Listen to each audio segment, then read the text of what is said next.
عمرك سألت نفسك ايه اخطر عضو في جسمك؟ اخطر عضو في جسم الانسان يا جماعة، وانا بقول عليه اخطر عضو لان بسببه ممكن نترمي في جهنم والعياذ بالله. هو اللسان. اللسان اللي ناس كتير بتستهون بيه، ناس كتير مش فاهمة ان اللسان ده اخطر عضو ممكن يضرنا. طب امتى لسانك بيضرك؟ اول حاجة الشتائم الجنسية الاباحية اللي الشباب بيقولوها لبعض. ابقى ماشي كده في الشارع اسمع يا ابن المش عارف ايه، تعالى يا ابن الايه، روح يا لامك مش عارف ايه. ولما تسأل الشباب انت ازاي موافق ان امك وابوك يتشتموا، انت بتتشتم بالام والاب، يقول لك عادي، ده معناه كده ان احنا بنحب بعض، ده معناه ان بينا عشم، ده معناه كده ان احنا يعني واخدين على بعض، دي حاجة حلوة. هما الشباب شايفين كده. ولما طبعا تسمع الشباب واحنا ماشيين في الشارع نسمع اللي بيقولوا ايه، نكت جنسية اباحية، يبعتوها لبعض على الموبايل او يقعدوا على القهوة يقولوها لبعض. ولما تقول له حرام عليك انت بتقول نكت خارجة، يقول لك يا عم بنطري القعدة، احنا عايزين نضحك شوية، ايه المشكلة لما نضحك بعض؟ نسيوا ان النبي عليه الصلاة والسلام قال ان الرجل يتكلم بالكلمة ليضحك بها جلساؤه، عشان يضحك اللي قاعدين معاه، يهوى بها في جهنم أبعد مما بين المشرق والمغرب. والنبي قال إن الرجل يتكلم بالكلمة من سخط الله لا يلقي لها بالا. اللي بيحصل له الكلمة الحرام اللي بتقولها مع أصحابك عشان تضحكهم، اللي بيحصل له يهوى بها في النار 70 خريفا. الكلمة الحرام اللي انت بتقولها ممكن تدخلك جهنم 70 سنة. الكلمة تنزل بيك في النار 70 سنة. عرفتوا ان الكلام مش مجرد حروف في الهوا؟ الكلام مهم جدا، الكلام مسؤولية، الكلمة اللي بتقولها مش بتطلع كده وخلاص، لا، ده ما يلفظ من قول إلا لديه رقيب عتيد. انت في ملايكة بتدون، انت ممكن كلمة تدخلك الجنة وممكن كلمة ترميك في النار والعياذ بالله. طب ايه تاني؟ سب الدين. ابقى ماشيه في الشارع اسمع شباب بيسبوا الدين لبعض، واحده تقول لي جوزي بيسب لي الدين في الخناقات. طب ازاي؟ هو انت فاكر ان انت لما تسب الدين لمراتك ولا لاصحابك انت كده بقيت الواد الواو؟ ده سب الدين كفر يا جماعه. مش انت كده مش الواد الواو الجدعنه المجدع اللي مفيش زيه اللي بيسب الدين وبيخوف ده سب الدين كفر.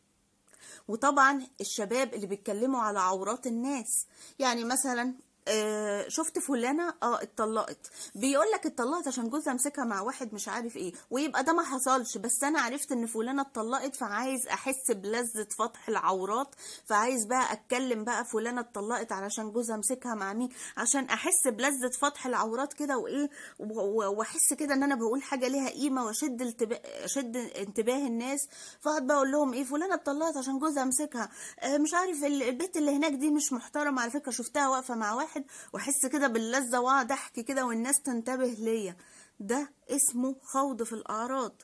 ربنا سبحانه وتعالى قال إن الذين يرمون المحصنات الغافلات المؤمنات لعنوا في الدنيا والآخرة ولهم عذاب أليم.